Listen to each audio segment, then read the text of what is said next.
Hello दोस्तों, स्वागत है आपका हमारे चैनल पे।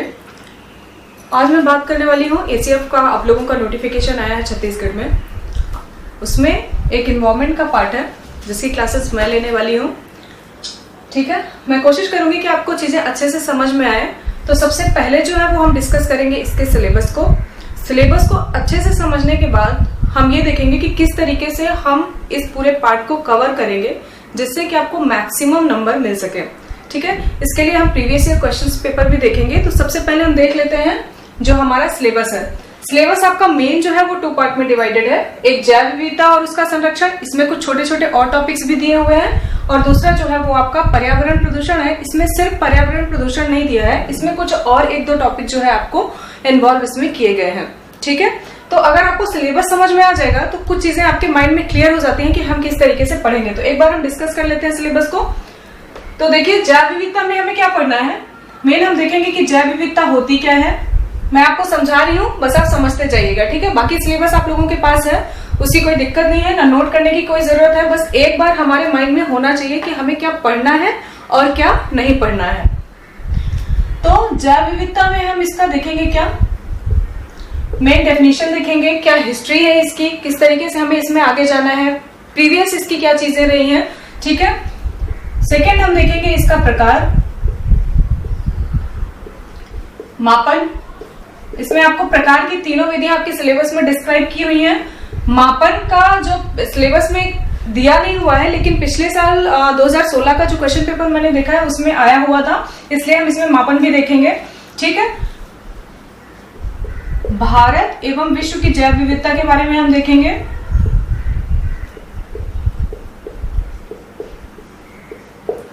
ठीक है, इसी में हमें पढ़ना है रेड बुक के बारे में, जो हमारी संकटापन्न जातियां हैं। ठीक है, और जो हॉटस्पॉट है।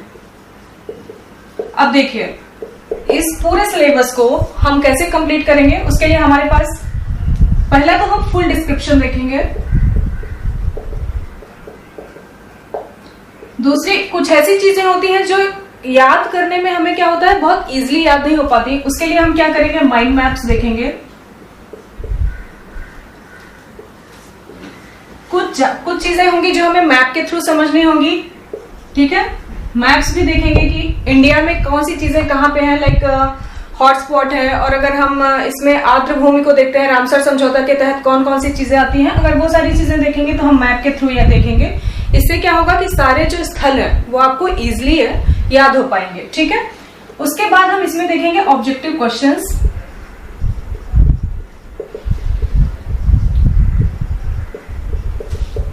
ठीक है, और जो प्रीवियस ईयर के क्वेश्चंस हैं, जैसे अगर मैं कोई टॉपिक पढ़ा रही हूँ, लाइक मैं जैव विविधता पढ़ा रही हूँ, तो उससे रिलेटेड अगर कोई क्वेश्चन आया हुआ है तो मैं क्या करूंगी, वहीं पे आपको समझाऊंगी कि इसको कैसे करना है या किस तरीके से इसे सॉल्व करना है। तो इस तरीके से हम इस पूरे सिलेबस को खत्म करेंगे। हमारा जो पार्ट 2 है उसमें आता है पर्यावरण प्रदूषण।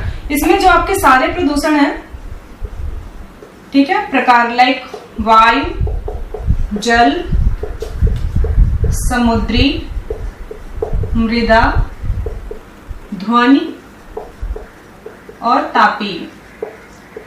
ठीक है, ये हमें पूरा प्रकार पढ़ना है, किस तरीके से होते हैं, क्या रीजंस होते हैं, कौन सा प्रदूषण हमें किस तरीके से इफेक्ट करता है, वो सारी चीजों को हम देखेंगे। ठीक है, फिर इनका निवारण क्या हो सकता है, किस तरीके से चीजों को देख सकते हैं। ठीक है, दूसरा जो हमारा है वो आता है ठोस अपशिष्ट प्रबंधन। ये अलग है, इसमें इसी का एक सब टॉपिक है ये। तीसरा इसमें आता है आपदा प्रबंधन, ये भी अपने आप में एक अलग ही चैप्टर है।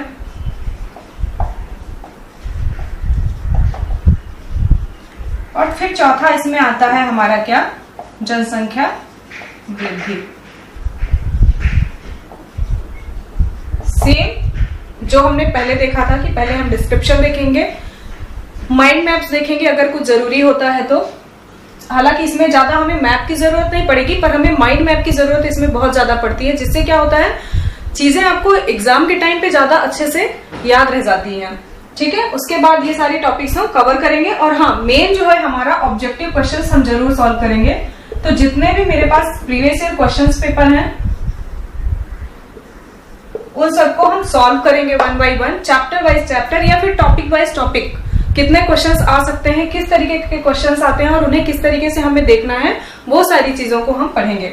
तो अभी आपको सिलेबस समझ में आ गया होगा। आज से जो हम अपना टॉपिक स्टार्ट करने वाले हैं वो है जैव विविधता के बारे में। तो हम जैव विविधता आज से पढ़ना स्टार्ट करेंगे। धीरे धीरे चीजों को एकदम आराम से समझेंगे, आराम से लेंगे टाइम, जिससे कि कम से ज्यादा क्वेश्चन हम इसमें कर पाए, मैक्सिमम नंबर ऑफ क्वेश्चन। क्योंकि पर्यावरण इतना टफ सब्जेक्ट नहीं है, समझने के लिए बहुत ही इजी है। बहुत सारी चीजें होती हैं जो आप लोगों को समझ में आती हैं, और इसमें से सबसे जो मेन इंपॉर्टेंट थिंग है वो है कि करंट में इसमें क्या चल रहा है। तो जो भी टॉपिक हम पढ़ेंगे तो वो करंट अफेयर से जोड़ के पढ़ेंगे। लाइक अभी 5 जून को पर्यावरण दिवस मनाया गया, उसकी थीम क्या थी, और ऐसी चीजों को देख के पढ़ेंगे, क्योंकि हो सकता है ऐसे क्वेश्चंस हमारे एग्जाम में आ जाएं। ठीक है, तो इतना आपको समझ में आ गया होगा कि हम सिलेबस हमारा क्या है और हमारा जो क्या रणनीति होगी उसे हमें पढ़ने की या कवर करने की। आई थिंक इतना करने के बाद हमें एक भी क्वेश्चन हमारा मिस नहीं होगा, हम सारे के सारे क्वेश्चंस अच्छे से अटेम्प्ट कर पाएंगे।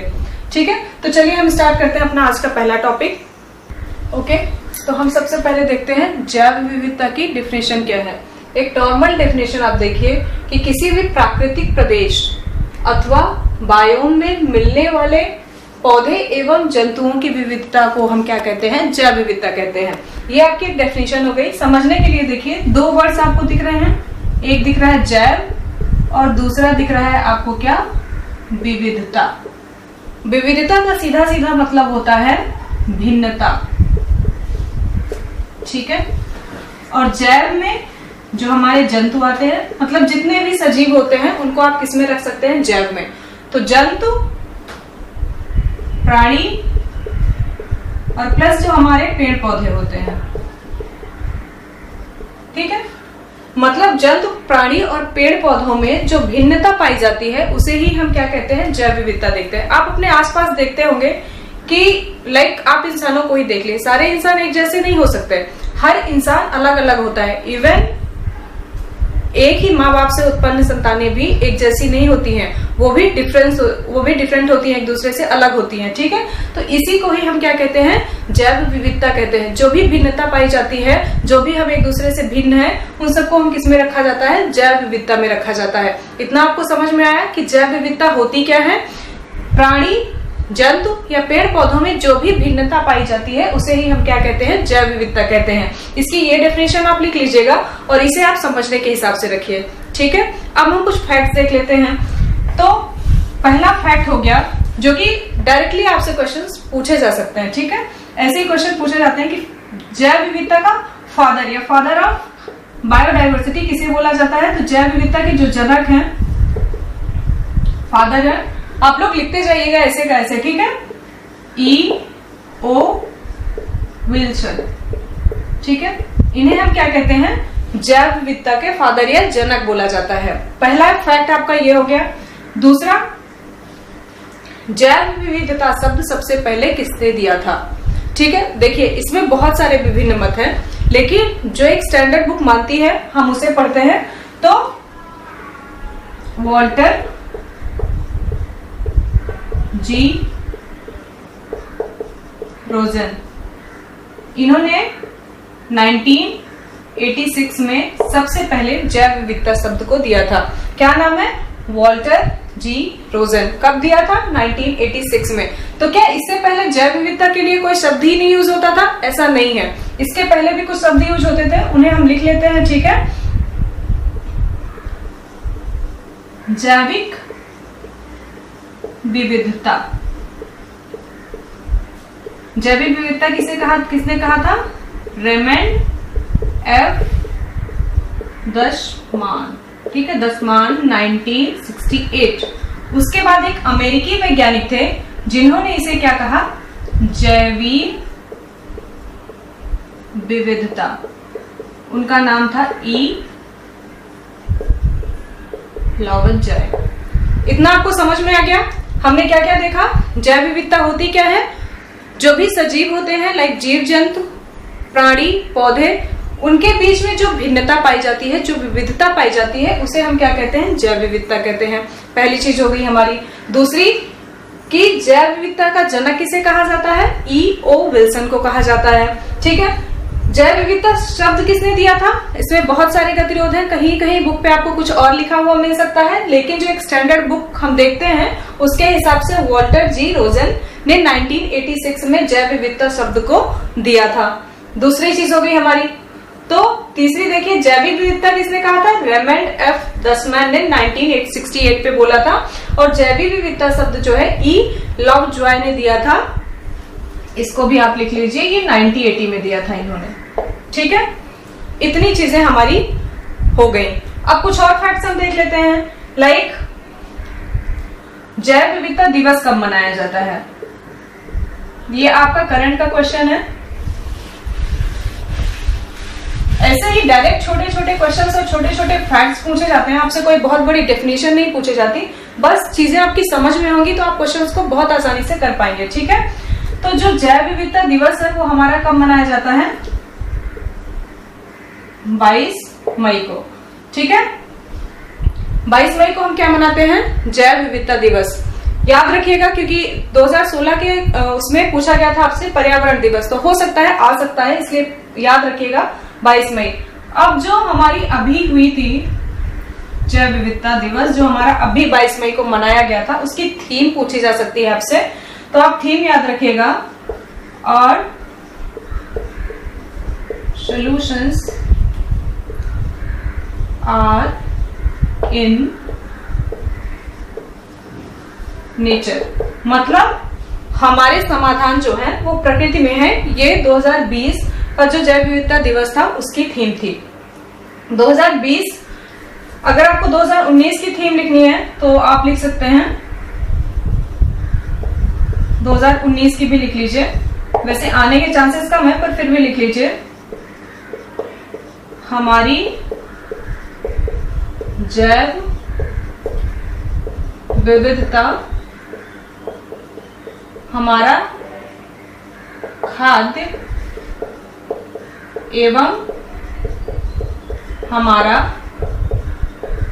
स्वास्थ्य। ये हो गया हमारा करंट का क्वेश्चन। ठीक है, तो अभी तक हमने क्या देखा? जैव विविधता डेफिनेशन देखी, जैव विविधता वर्ड किसने दिया था वो देखा, और हमने ये देखा कि जैव विविधता दिवस कब मनाया जाता है, तो 22 मई को मनाया जाता है। 2020 में जो जैव विविधता दिवस मनाया गया उसकी थीम क्या थी? तो उसकी थीम है our solutions are in nature, मतलब प्रकृति में ही हमारी समस्याओं का समाधान है।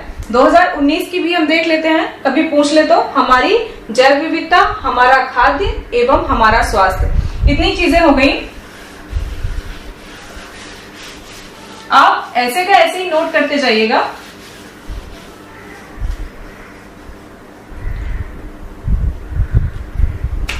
ठीक है, अब यूएन ने जैव विविधता वर्ष घोषित किया था। जैव विविधता अंतरराष्ट्रीय वर्ष था, उसे दिया गया था 2010 को। ठीक है, और जो जैव विविधता दशक, जैव विविधता दशक घोषित किया गया, वो 2011 से लेके 2020 तक घोषित किया गया। ठीक है, ये ऐसे डायरेक्ट क्वेश्चंस आपसे पूछे जाते हैं, इसलिए आप याद रखिएगा कि जैव विविधता वर्ष किसे घोषित किया गया था? 2010 को। फिर जैव विविधता दशक किसे घोषित किया गया था? तो 2011 से 2020 तक का जो हमारा वो था पीरियड है, उसे क्या किया गया है? जैव विविधता दशक घोषित किया गया है। ठीक है, इतनी चीजें हमारी क्लियर हो गई। जैव विविधता से रिलेटेड जितने भी फैक्ट्स हैं, स्पेशली जैव विविधता वर्ड से लेके, उतने मैंने आपको लिखा दिए। ठीक है, अब यहाँ पर एक चीज आई है बायोम। पूछ भी सकती है आपसे डायरेक्ट डेफिनेशन देके कि बायोम होता क्या है। तो एक सिंपल और छोटी डेफिनेशन जो आप लोगों को हमेशा दिमाग में रखनी है वो ये होती है कि समान जैविक तथा अजैविक दशाओं वाले प्राकृतिक पारितंत्र को हम क्या कहते हैं? बायोम कहते हैं। ठीक है, देखिए होता क्या है, किसी भी कोई भी पृथ्वी का बड़ा भाग है, ठीक है, वहां पे जो जीवों की समानता होती है, चाहे उनके भूगोल की बात कर लें, चाहे हम उनके प्रकृति की बात कर लें, वो सब किस में आते हैं? उनको हम रखते हैं किसमें? बायोम में। लेकिन इसकी ये सीधी सीधी डेफिनेशन आप लोग याद रखिएगा कि समान जैविक तथा अजैविक दशाओं वाले प्राकृतिक पारितंत्र को हम क्या कहते हैं? बायोम कहते हैं। इतना आपका क्लियर हो गया। अब आगे हम देखेंगे जैव विविधता का प्रकार। उससे पहले एक छोटा सा फैक्ट आप लोग याद रख लीजिए, आपके क्वेश्चन में पूछा गया था 2016 में, सर्वाधिक जैव विविधता कहाँ पाई जाती है, इसको हम अच्छे से बाद में डिस्कस करेंगे।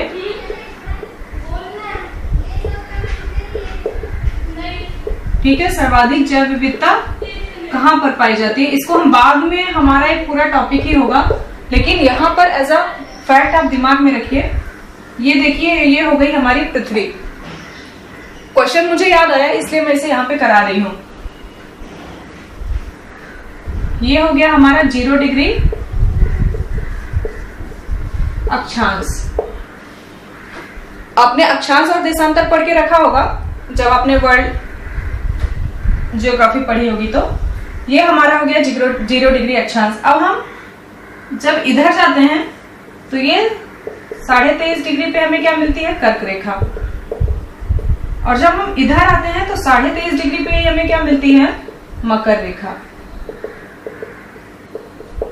ठीक है, तो जो ये वाला क्षेत्र होता है, पूरा क्षेत्र ये वाला, यहाँ पर जो है जैव विविधता सर्वाधिक मात्रा में पाई जाती है। रीजन क्या है वो मैं आपको बाद में बताऊंगी जब हम डिस्कस करेंगे, क्योंकि यहाँ पर ताप ज्यादा होता है। आपको पता है कि सूर्य की जो लंबवत किरणें होती हैं वो यहीं पे पड़ती हैं हमेशा वर्ष भर।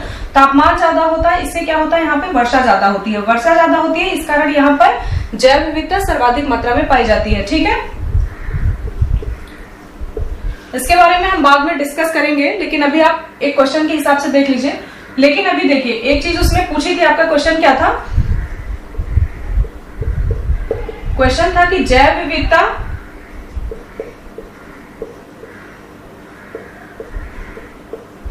क्या होती है, केवल अक्षांश के साथ बदलती है, ठीक है, या ऊंचाई के साथ बदलती है, या दोनों के साथ बदलती है, या फिर कोई नहीं। तो देखिए, अक्षांश के साथ तो बदल ही रही है। हम देख रहे हैं कि जैसे जैसे हम अक्षांश में ऊपर की तरफ जा रहे हैं, जैव विविधता क्या हो रही है, कम हो रही है। जैसे ही हम यहाँ पर जाएंगे, ध्रुवों पे जाएंगे, तो यहाँ पर भी और यहाँ पर भी जो हमारी जैव विविधता होती है वो सबसे कम होती है। इस वाले क्षेत्र में सबसे ज्यादा होती है। अगर हम बात करते हैं ध्रुवों की तो सबसे कम होती है। ठीक है, तो ये हम देख ही रहे हैं कि अक्षांश के साथ क्या होती है, अक्षांश के साथ तो बदल ही रही है। जैसे जैसे हम ऊंचाई पर जाते हैं, ठीक है, तो हमारी जैव विविधता क्या होती है, घटती जाती है। फैक्ट है, लिख लीजिए। हो सकता है डायरेक्ट आपसे पूछ ले, क्योंकि ये क्वेश्चन पूछा जा चुका है 2016 में। तो ऊंचाई के साथ क्या होता है, जैव विविधता घटती जाती है। तो उसमें जो है ऑप्शन सी सही था। अक्षांश के साथ भी होती है और ऊंचाई के साथ भी होती है। ऊंचाई के साथ क्या होता है, घटती जाती है। और जैसे जैसे हम अक्षांश में ऊपर की ओर बढ़ते जाते हैं, ठीक है, वैसे वैसे क्या होती है, हमारी जैव विविधता कम होती जाती है। इसके बारे में हम आगे और अच्छे से डिस्कस करेंगे। ये आपका क्वेश्चन था 2016 का, इसलिए हमने इसे अच्छे यहीं पे देख लिया। तो इतनी चीजें आपकी क्लियर हो गई कि जैव विविधता क्या होती है। इसमें एक वर्ड आया बायोम, हो सकता है आपसे पूछ ले, इसलिए मैंने उसको भी डिस्क्राइब कर दिया। इससे रिलेटेड जितने भी फैक्ट थे जैव विविधता से, उन सबको हमने देख लिया। ठीक है, अब हम आगे देखेंगे जैव विविधता के प्रकार के बारे में।